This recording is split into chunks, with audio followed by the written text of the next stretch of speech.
Tonight we wanted to focus on question 3, which is dedicated for our historic sites and our athletic complex here in Independence. So Parks, Recreation, and Tourism Director Morris Heide is here to give an overview and more detail behind that question.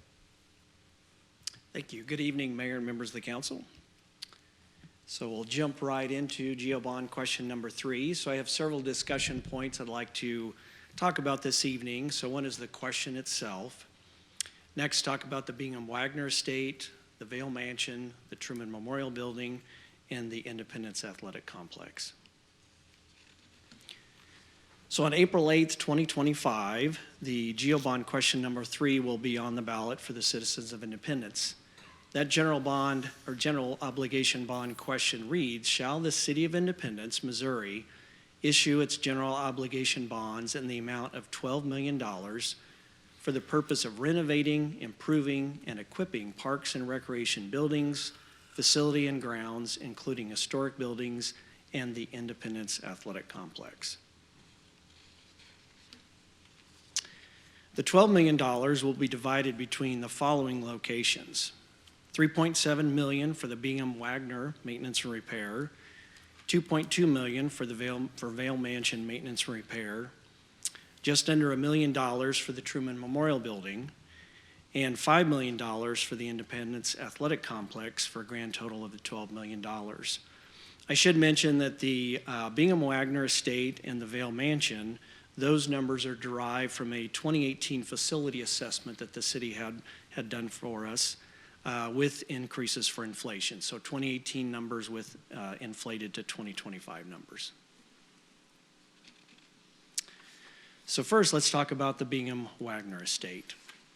And I'd like, if I could, to share a little bit of history. I think it's important as we talk about these historic sites to understand why these facilities are important. So the Bingham Wagner Estate, was built in 1852. One of its very famous owners was George Caleb Bingham. He owned it from 1862 to 1870. He was known in his day as the Missouri artist and painted some very well-known works of art, including the Jolly Flat Boatmen, Fur Traders Descending the Missouri, and Martial Law, which is better known as Order Number 11. I don't know about the first two paintings, but Order Number 11 was painted while I lived at the Bingham Wagner Estate in 1868. In 1897, the property was purchased by the Wagner family, who were partners with George Gates, the grandfather of Elizabeth Virginia Wallace, the future wife of our 33rd President of the U.S., better known as Bess Truman. There are over 20 acres on the site and includes 7 historic buildings. And I wanted to mention this as well, in case you're not aware. On the east side of the property, which is current-day Osage Street, which used to be known as the Santa Fe Road. It's kind of a narrow, almost alley-like street there. The pavement is laid directly over the 1846 road alignment. Wagons would load up on the square with supplies. They'd head south on the Santa Fe Road, past the Bingham Wagner property, and cut across the southeast corner of the Bingham Wagner property, where you can still see the swales today. It is a local historic landmark and listed on the National Register of Historic Places, and the city acquired the property in 1979. So just a few highlights on some of the projects for the IndeGO Bond question number 3. So these are just a few of the 49 specific projects we have from that 2018 facility assessment. First, I want to talk about an upgrade to the electrical system. This may be getting into the weeds a little bit, but I think this is very interesting and really highlights some of the challenges we have with historic sites. Since the house was built in 1852 and remodeled with additions in the late 1800s, it has what is known as knob and tube wiring. This was prevalent up until the 1920s and 30s. Knob and tube wiring has porcelain knobs and tubes through which the copper wires would run. The wire was covered with asphalt-soaked cotton cloth as a form of insulation and is only rated for about 10 amps. Now, to put that in perspective, today in your home you have 15 amp or 20 amp circuits, so this is only 10 amps, so roughly half. This type of wiring only has a hot and a neutral wire. There's no ground wire.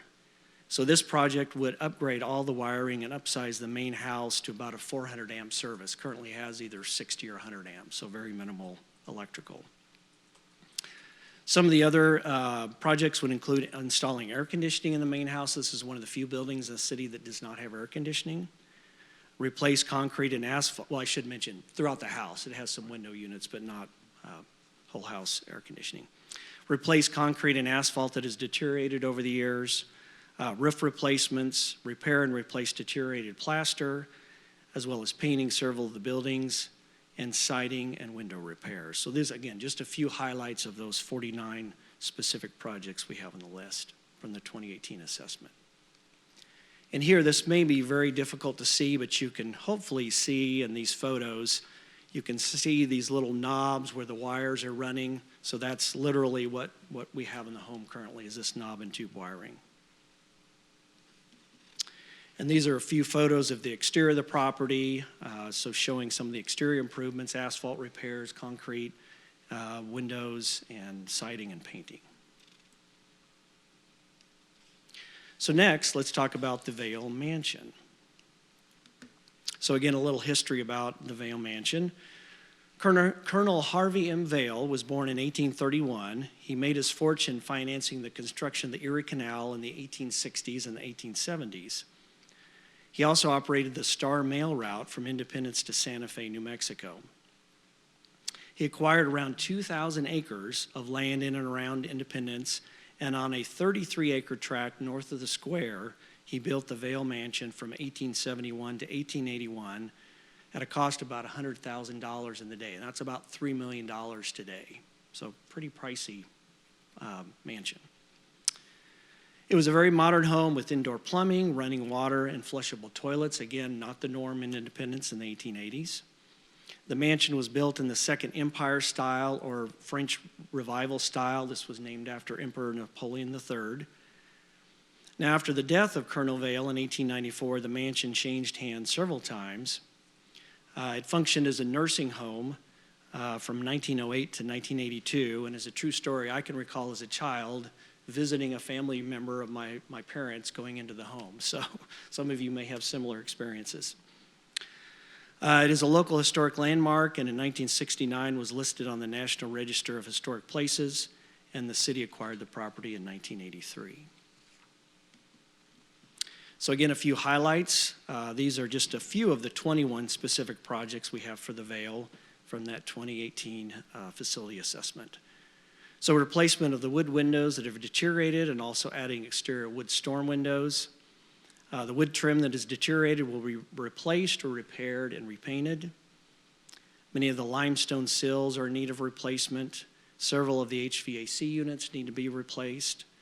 Again, asphalt parking lot and the driveway repairs need to be done, so concrete curb and sidewalk replacement, and also cleaning and tuck pointing the exterior walls. And a few more photos showing some of the intricate and ornate woodwork that really needs some repair on the building.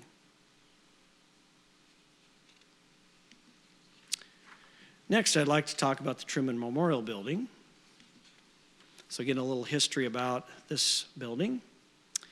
On January 16, 1925, an announcement of the construction of the Memorial Building was published in the Independence Examiner. The American War Mothers decided to build it in memory of the servicemen who served during World War I. It was dedicated on July 4th, 1926 by Harry Truman. It was known at the time as the Independence Memorial Building or the Soldiers and Sailors Memorial. It's interesting to note that the only presidential press conference held in Independence by President Truman was held in the Memorial Building on June 27, 1945. From 1954 to 1957, it housed many of the President Truman's presidential papers before they were moved to the Truman Library when that was built. It has housed many groups over the years, including the Chamber, American War Mothers, United Daughters of the Confederacy, Daughters of the American Revolution, and the American Legion. However, by 1997, it had fallen into disrepair. We were talking about capital needs earlier. Mayor Ron Stewart at the time set up a task force to seek funding for renovation, which included donations from citizens, civic leaders, as well as federal funding. When renovations were completed in 2002, it was rededicated as the Truman Memorial Building, and it is part of the Harry S. Truman Historic District and a local historic landmark. And I know this will be hard to see as well, but this is actually some photos of that 1926 program. So July 4th, 1926, it was dedicated. One of the names listed there, I'm sure you're familiar with, is Sergeant Tyree J. Ford. A little history about this individual. He was killed in action on September 29, 1918 in World War I. Sergeant Ford is buried at Meuse-Argonne Cemetery in Romans, France. I'm probably saying that incorrectly. This is what really struck me. He was 20 years old, and he was killed just 44 days before the end of the war. Tyree J. Ford graduated from Independence High School in 1916, and he was the president of his high school class. So he's, again, just one example of the names that this memorial building was dedicated to. So some of the improvements that would be part of this GEO Bond question. So site work and masonry repairs for some water infiltration issues, HVAC improvements and roof repairs that are needed for the building. Excuse me. Replacement of the audiovisual equipment and replacement of the exterior signage. Again, some photos of some of the work that needs to be completed at the Truman Memorial Building. Lastly, but not least, I'd like to talk a little bit about the Independence Athletic Complex. So the athletic complex covers 165 acres and includes 17 fields of baseball, softball, soccer, and football. It was partially opened in 2008 and then fully opened in 2009. There are several amenities on site, including a large shelter, an amphitheater, a playground, restrooms, and walking trails. On the screen on the left shows the layout for the fields. So you have 8 soccer fields, 2 baseball fields, 3 softball fields, and 4 football fields. And then on the right on your screen is kind of an aerial view of the same football or field layout, excuse me. So that back in 2010, our latest Parks and Recreation Master Plan, these are some of the recommendations that came out of that plan. They were really focused on just rehabbing or renovating what was currently there. So the list includes field renovation, asphalt repairs, replacing existing site amenities, but also adding a playground, shelters, restrooms, and a storage building. So these are some photos of what would have from the recommendations from the 2010 master plan. This evening, I would like to introduce a concept. So we have just started on the process of updating our 15-year-old Parks and Recreation Master Plan. So here's a concept that we've just initially started playing around with. Again, this is just an idea. It's a concept, nothing set in stone. I don't want to misconstrue this in any way. But as we've talked about the budgetary needs, the financial needs for the city, certainly financial needs for Parks and Recreation, the challenges we face is trying to draw in more individuals, and there's the sports tourism concept that we've been talking about for the last couple of years. So this would be a concept of taking the current athletic complex, and instead of having multiple sports, four sports at the moment, turning this into a 17 full-size soccer fields.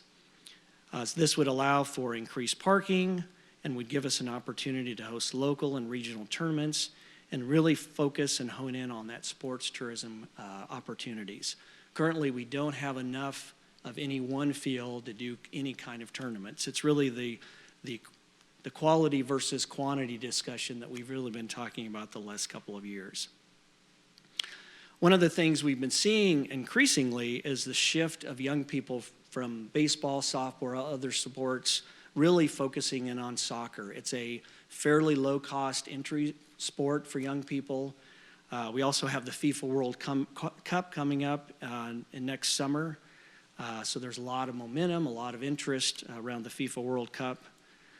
So anyway, but again, I want to present the idea this is just one concept that we are looking at, we've started looking at.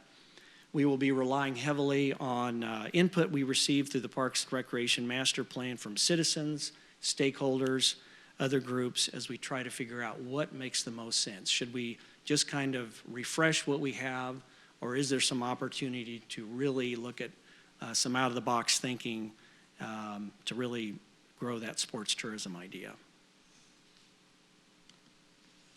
So in summary of IndeGO Bond question 3, so it's talking about $7 million for historic sites and $5 million for the athletic complex. $3.7 million for the Bingham Wagner Estate, $2.2 million for the Vail Mansion, $969,000 for the Truman Memorial Building, and $5 million for the athletic complex.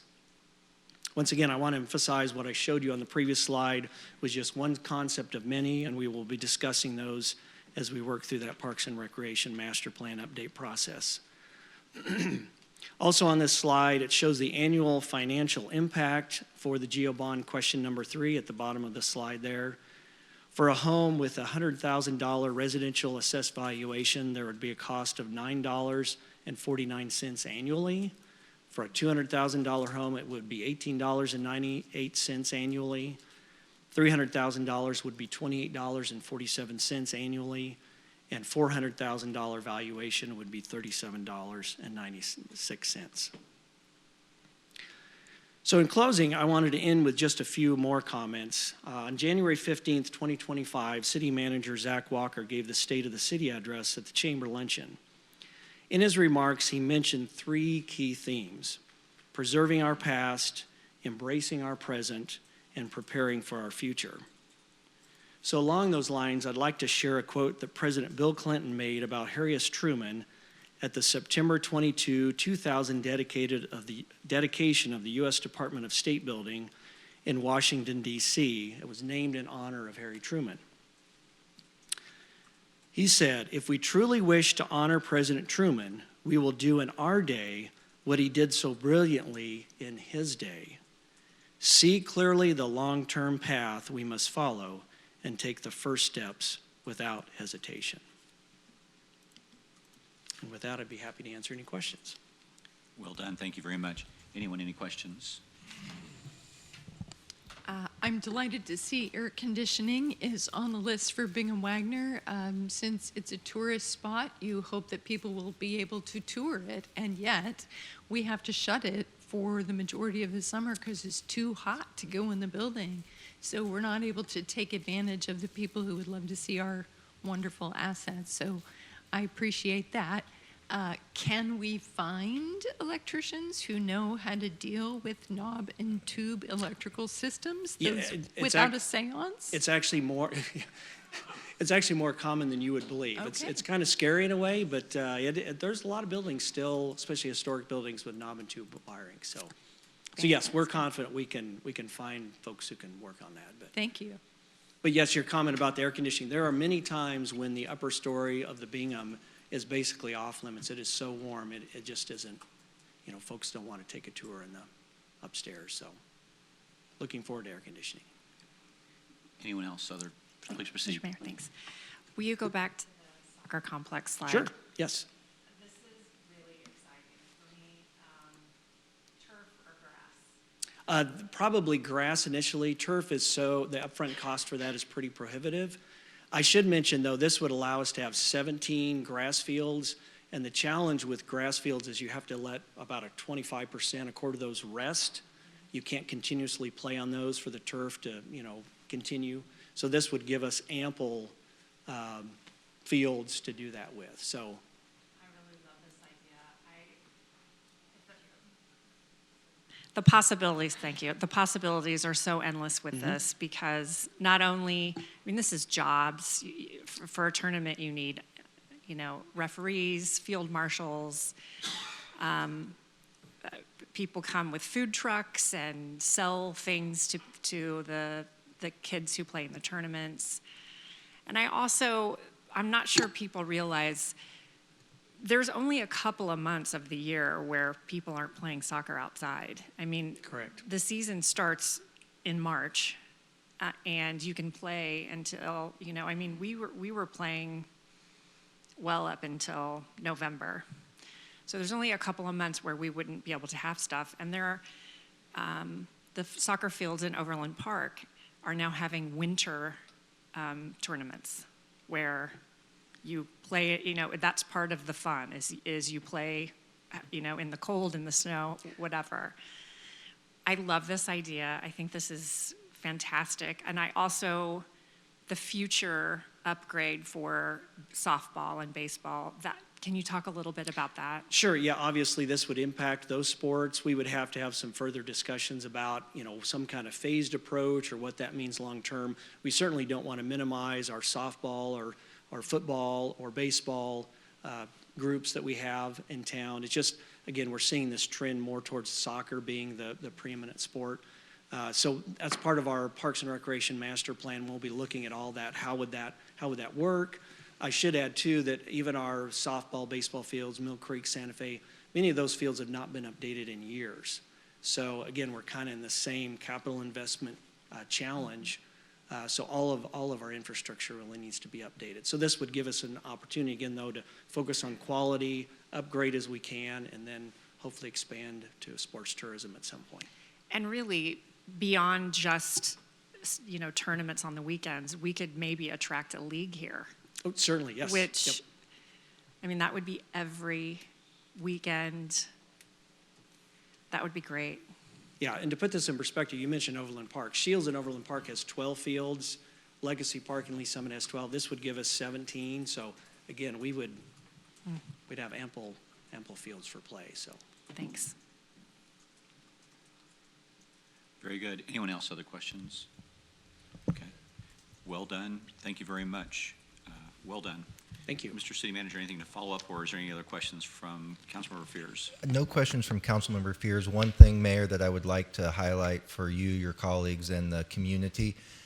I know there's often a question when we've been out visiting with the community about this issue of, how do we know for sure what these funds are going to be spent on? And the council's passed a resolution to establish various oversight mechanisms for this. We're regulated by state statute and federal law. But one thing specifically to this presentation, if you'll go visit the city website in tonight's meeting, Parks, Recreation, and Tourism has put together an itemized list of the projects and the amounts that would be spent down to a line item budget.